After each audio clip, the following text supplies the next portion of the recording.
لو قلت لك إن في 3 حاجات بتعملها كل يوم 3 مرات ممكن تكون سبب تعبك أو سبب شفاك، هتصدقني؟ الغريب إن الحاجات دي موجودة في كل بيت فينا، ومحدش بيخاف منها في الأول لأنها ما بتوجعش. يمكن أصعب حاجة في شغلي إن أنا بقابل ناس كتير جدا بيكونوا فاكرين إن المرض ده جه فجأة، وإن التحاليل هي اللي أعلنت بدايته، لكن الحقيقة مختلفة تماما، لأن المرض عمره ما بيبدأ من يوم، أو من يوم ما الدكتور بيكتشفه، أو من يوم ما أنا بحس بيه. بيبدأ من سنين طويلة مع أول عادة غلط استسهلناها، وأول لقمة قلنا مش هتفرق، وأول مرة أجلنا فيها صحتنا لوقت تاني. في فترة كده دخل عندي راجل تقريبا في بداية الخمسينات، أول ما قعد قدامي قال لي إيه؟ يا دكتور مش فاهم أنا، يعني هو العيش ده بقى عدو إمتى؟ ده احنا كل يوم متعودين عليه وبناكله كل يوم. ابتسمت كده وقلت له طب ما تقولي يومك كده بيبدأ إزاي؟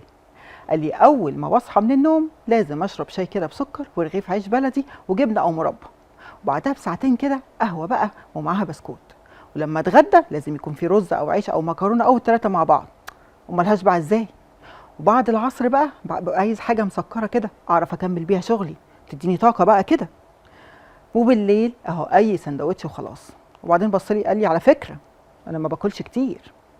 ابتسمت وقلت له أنا مش بسأل أنت بتاكل قد إيه، أنا بسألك جسمك بيستقبل إيه كل يوم.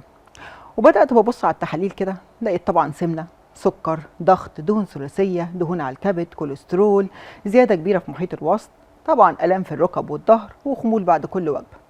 سألته امتى بقى بدأت تحس بكل ده؟ فقال لي تقريبا كده من سنتين. لكن الحقيقة وانا عارفة ومتأكدة وانا بسمعه ان الموضوع ده ما بدأش من سنتين.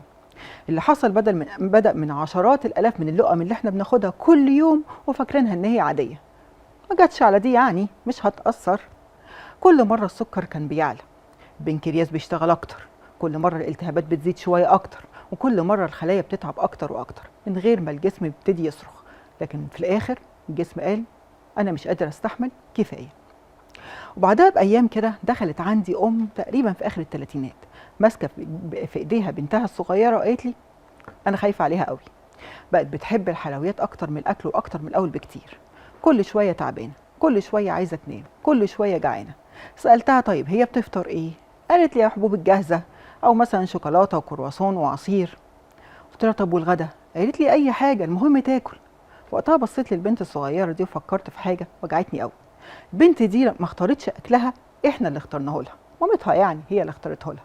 وساعتها سالت نفسي سؤال فضل يرن في دماغي كتير قوي، لو البنت دي بعد 20 سنه جالها سكر او ضغط او سمنه او كبد دهني، هنلوم المرض ولا هنلوم كل لقمه حطيناها قدامها او كافئناها بيها؟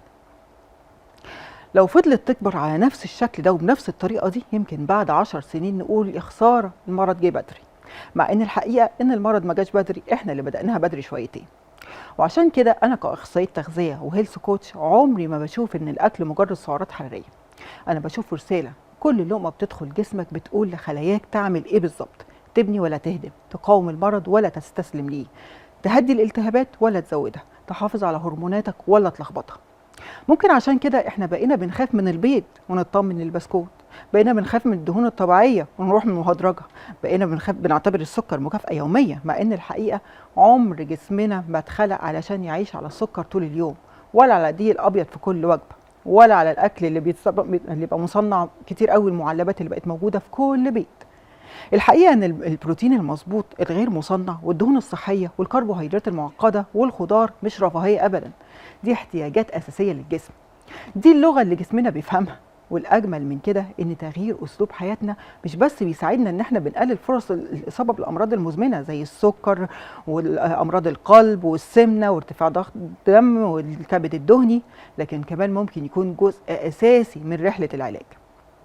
طبعا بيحسن جودة الحياة، طبعا مع متابعة الطبيب والخطة العلاجية المناسبة. علشان كده في دول كتير قوي بقى أسلوب الحياة الصحي جزء من العلاج قبل ما تكون أول روشتة دواء.